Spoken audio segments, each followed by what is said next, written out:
ನಮಸ್ಕಾರ ಸ್ನೇಹಿತರೆ. 2026-27ನೇ ಒಂದು ಶೈಕ್ಷಣಿಕ ಸಾಲಿನಲ್ಲಿ ಮೊನೋಗ್ರೇಡ್ ಅಂದರೆ ದ್ವಿಭಾಷಾ ಒಂದು ಶಾಲೆಗಳು ಅಥವಾ ಬೈಲಿಂಗ್ವಲ್ ಸ್ಟಾರ್ಟ್ ಆಗಿರ್ತಕ್ಕಂಥ ಸ್ಕೂಲ್ಗಳಲ್ಲಿ 1ರಿಂದ 5ನೇ ತರಗತಿಗಳಿಗೆ ಟ್ರಾನ್ಸಿಷನ್ ಪೀರಿಯಡ್ ಮಾಡ್ಯೂಲ್ಗಳ ಒಂದು ಸೇತುಬಂಧ ಉಪಕ್ರಮವನ್ನು ಯಾವ ರೀತಿ ಅನುಷ್ಠಾನಗೊಳಿಸಬೇಕು ಅನ್ನುವುದಕ್ಕೆ ಸಂಬಂಧಿಸಿದಂತೆ DSERTಯಿಂದ ಈ ಒಂದು ಸರ್ಕ್ಯುಲರನ್ನು ಹೊರಡಿಸಲಾಗಿದೆ. ಸೊ ಇದರನ್ವಯ ಈ ವರ್ಷ ದ್ವಿಭಾಷಾ ಒಂದು ತರಗತಿಗಳು ಪ್ರಾರಂಭವಾಗಿರ್ತಕ್ಕಂತಹ ಮೊನೋಗ್ರೇಡ್ ಬೈಲಿಂಗ್ವಲ್ನ ಸ್ಕೂಲ್ಗಳಲ್ಲಿ 1ರಿಂದ 5ನೇ ತರಗತಿ ವಿದ್ಯಾರ್ಥಿಗಳು ಮತ್ತು ಶಿಕ್ಷಕರು ದ್ವಿಭಾಷಾ ವಿಧಾನಕ್ಕೆ ಪರಿವರ್ತನೆ ಆಗಬೇಕಾಗಿದೆ.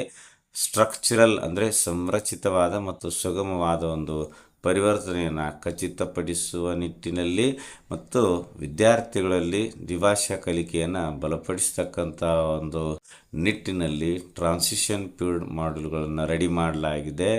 1 ಜೂನ್ 2026ರಿಂದ ವಿಷಯವಾರು ಟ್ರಾನ್ಸಿಷನ್ ಮಾಡ್ಯೂಲ್ಗಳ ಒಂದು ಅನ್ವಯ ಸೇತುಬಂಧ ಕಾರ್ಯಕ್ರಮವನ್ನು ಅನುಷ್ಠಾನಗೊಳಿಸಬೇಕಾಗಿದೆ. ಸೊ ಇದರ ಒಂದು ಪ್ರಕಾರ ಟ್ರಾನ್ಸಿಷನ್ ಮಾಡ್ಯೂಲ್ಗಳ ಒಂದು ಸೇತುಬಂಧ ಉಪಕ್ರಮದ ಅನುಷ್ಠಾನದ ಕಾರ್ಯತಂತ್ರ 1ನೇ ತರಗತಿಗೆ ವಿದ್ಯಾಚೇತನ ಇದೆ. ಸೊ ವಿದ್ಯಾ ಪ್ರವೇಶದ ಸಾಹಿತ್ಯದಲ್ಲಿರುವಂತೆ ಸೇತುಬಂಧ ಚಟುವಟಿಕೆಗಳ ಒಂದು ಪರಿಣಾಮಕಾರಿಯನ್ನು 1ನೇ ತರಗತಿಗೆ ಅನುಷ್ಠಾನಗೊಳಿಸಬೇಕು. ಇನ್ನು 1ರಿಂದ 5ನೇ ತರಗತಿಗಳಿಗೆ ದ್ವಿಭಾಷಾ ಶಾಲೆಗಳಲ್ಲಿ ಪ್ರಾರಂಭದ ಮೊದಲು 30 ದಿನಗಳ ಟ್ರಾನ್ಸಿಷನ್ ಪೀರಿಯಡ್ ಮಾಡ್ಯೂಲ್ಗಳ ಸೇತುಬಂಧ ಚಟುವಟಿಕೆಗಳು ಅನುಷ್ಠಾನ ಮಾಡುವುದಕ್ಕೆ ಸಂಬಂಧಿಸಿದಂತೆ DSERT ವತಿಯಿಂದ ಒಂದು ಸರ್ಕ್ಯುಲರ್ ಮತ್ತು ಟೈಮ್ ಟೇಬಲ್ ಏನಿದೆ ಅದರ ಪ್ರಕಾರ ಕ್ರಮ ವಹಿಸಬೇಕಾಗಿದೆ. ಇನ್ನು 2 ಮತ್ತು 3ನೇ ತರಗತಿಗಳಿಗೆ ಸೇತುಬಂಧ ಅನುಷ್ಠಾನಕ್ಕೆ ಸಂಬಂಧಿಸಿದಂತೆ 2 ಮತ್ತು 3ನೇ ತರಗತಿಗಳ ಒಂದು ಅಪೇಕ್ಷಿತ ಕಲಿಕಾ ಪಟ್ಟಿಯನ್ನು ಈಗಾಗಲೇ DSERT ವತಿಯಿಂದ ಅನುಬಂಧ 1 ಅಂತ ಈ ಒಂದು ಕಲಿಕಾ ಫಲಗಳ ಪಟ್ಟಿಯನ್ನು ನೀಡಲಾಗಿದೆ. ಸೊ ಇದರ ಅನ್ವಯ ನಾವು ಸೇತುಬಂಧ ಮಾಡಬೇಕು. 2 ಮತ್ತು 3ನೇ ತರಗತಿಗಳಿಗೆ ಡಯಾಗ್ನೋಸ್ಟಿಕ್ ಟೆಸ್ಟ್ ಅಂದರೆ ನೈದಾನಿಕ ಪರೀಕ್ಷೆ ಇರುವುದಿಲ್ಲ, ಪೂರ್ವ ಪರೀಕ್ಷೆ ಇರುವುದಿಲ್ಲ. ಅದರ ಬದಲಿಗೆ ಟ್ರಾನ್ಸಿಷನ್ ಪೀರಿಯಡ್ನಲ್ಲಿರ್ತಕ್ಕಂತಹ ಮಾಡ್ಯೂಲ್ಗಳಲ್ಲಿರುವ ಚಟುವಟಿಕೆಗಳನ್ನು ನಿರ್ವಹಿಸಬೇಕು. ಇನ್ನು ಸಾಫಲ್ಯ ಪರೀಕ್ಷೆಯೂ ಇಲ್ಲ, ಅದರ ಬದಲಾಗಿ ಟ್ರಾನ್ಸಿಷನ್ ಪೀರಿಯಡ್ ಮಾಡ್ಯೂಲ್ನಲ್ಲಿ ಇರುವಂತಹ ಏನೊಂದು ಅಬ್ಸರ್ವೇಷನ್ ಆ್ಯಂಡ್ ಅಸೆಸ್ಮೆಂಟ್ ಫಾರ್ಮ್ಯಾಟ್ನಲ್ಲಿ ಏನೊಂದು ಮೌಲ್ಯಮಾಪನ ಕೈಗೊಳ್ಳಬೇಕು ಅಂತ ಕೊಟ್ಟಿದ್ದಾರೆ, ಅದರ ಪ್ರಕಾರ ಕೈಗೊಳ್ಳಬೇಕು.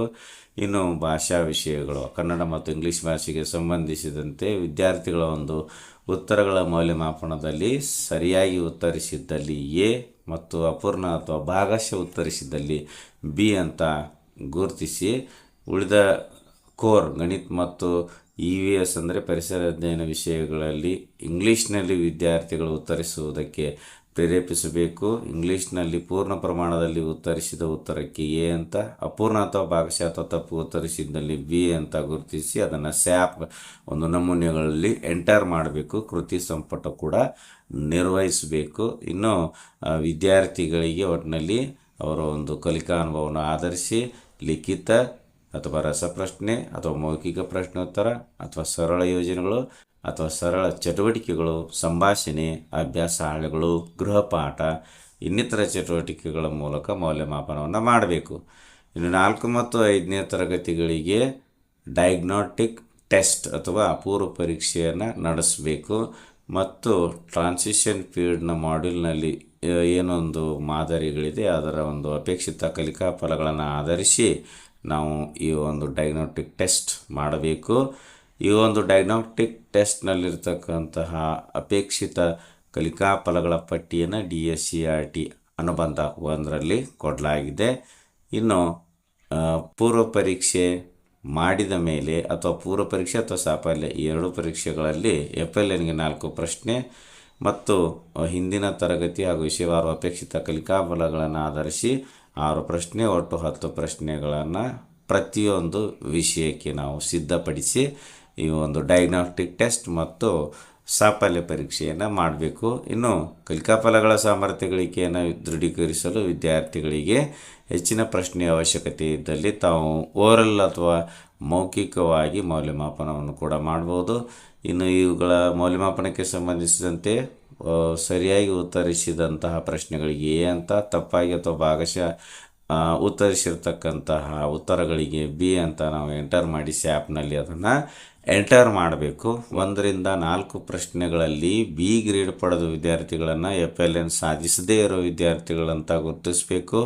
ಪ್ರಶ್ನೆ ಪತ್ರಿಕೆಯ 5-10ನೇ ಪ್ರಶ್ನೆಗಳಲ್ಲಿ ಬಿ ಗ್ರೇಡ್ ಪಡೆದಿರತಕ್ಕಂಥ ವಿದ್ಯಾರ್ಥಿಗಳನ್ನು ಅಪೇಕ್ಷಿತ ಕಲಿಕಾ ಫಲಗಳನ್ನು ಸಾಧಿಸದೆ ಕಲಿಕಾ ಅಂತರ ಇರುವ ವಿದ್ಯಾರ್ಥಿಗಳಂತ ಗುರುತಿಸಬೇಕಾಗುತ್ತೆ. ಮತ್ತು ಇದನ್ನು ಸ್ಯಾಪ್ನಲ್ಲಿ ನಾವು ನಮೂನೆ 4A 4Bನಲ್ಲಿ ಎಂಟರ್ ಮಾಡಬೇಕಾಗುತ್ತೆ.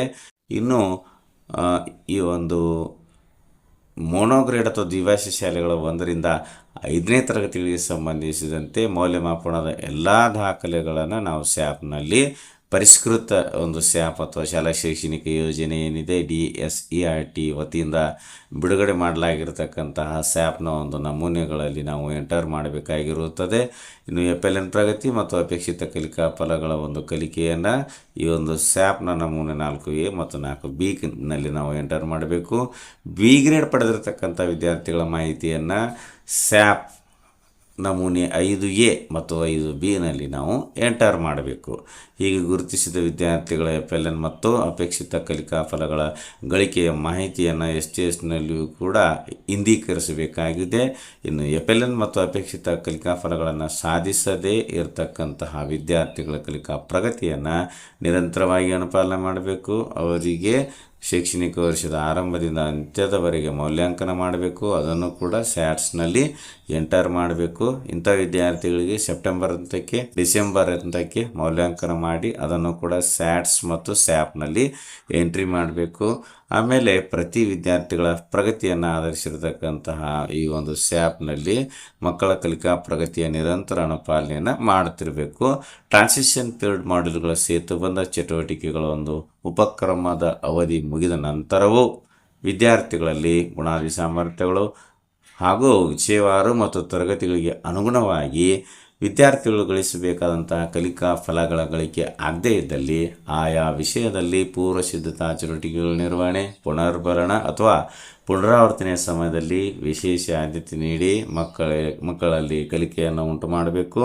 ಪೋಷಕರ ಸಹಕಾರದಿಂದ ಎಲ್ಲ ವಿದ್ಯಾರ್ಥಿಗಳು ಕಲಿಕಾ ಫಲಗಳನ್ನು ಸಾಧಿಸಲು ಕ್ರಮವಹಿಸಿ ಸಾಧಿಸಿರುವ ಬಗ್ಗೆ ಖಾತ್ರಿಯನ್ನು ಪಡಿಸಿಕೊಳ್ಳಬೇಕು. ಸೊ ಇದಾಗಿತ್ತು 1-5ನೇ ತರಗತಿಗೆ ದ್ವಿಭಾಷಾ ಒಂದು ಬೈಲಿಂಗ್ವಲ್ ಸ್ಟಾರ್ಟ್ ಆಗಿರ್ತಕ್ಕಂತಹ ಒಂದು ಶಾಲೆಗಳಲ್ಲಿ ಸೇತುಬಂಧ ಉಪಕ್ರಮ ಯಾವ ರೀತಿ ಅನುಷ್ಠಾನಗೊಳಿಸಬೇಕು ಅಂತಕ್ಕಂತಹ ಒಂದು ಮಾಹಿತಿಯನ್ನು DSERT ಹೊರಡಿಸಿರ್ತಕ್ಕಂತಹ ಸುತ್ತೋಲೆಯ ಪ್ರಕಾರ ನಾವು ಇಲ್ಲಿವರೆಗೂ ನೋಡಿದೆವು. ವಿಡಿಯೋ ಇಷ್ಟ ಆದರೆ ಲೈಕ್ ಮಾಡಿ, ಉಪಯುಕ್ತ ಅನಿಸಿದರೆ ಶೇರ್ ಮಾಡಿ. ಈ ರೀತಿ ವಿಡಿಯೋಗಳಿಗಾಗಿ ಚಾನಲ್ಗೆ ಸಬ್ಸ್ಕ್ರೈಬ್ ಆಗಿ ಬೆಲ್ ಬಟನ್ ಪ್ರೆಸ್ ಮಾಡಿ ನೋಟಿಫಿಕೇಷನಲ್ಲಿ ಆಲ್ ಸೆಲೆಕ್ಟ್ ಮಾಡಿಕೊಳ್ಳಿ. ನಾವು ಮಾಡೋ ವಿಡಿಯೋಗಳ ಅಪ್ಡೇಟ್ಸ್ ಪಡಿತಾ ಇರಿ. Thanks for watching. ಧನ್ಯವಾದಗಳು. ವಂದೇ ಮಾತರಂ.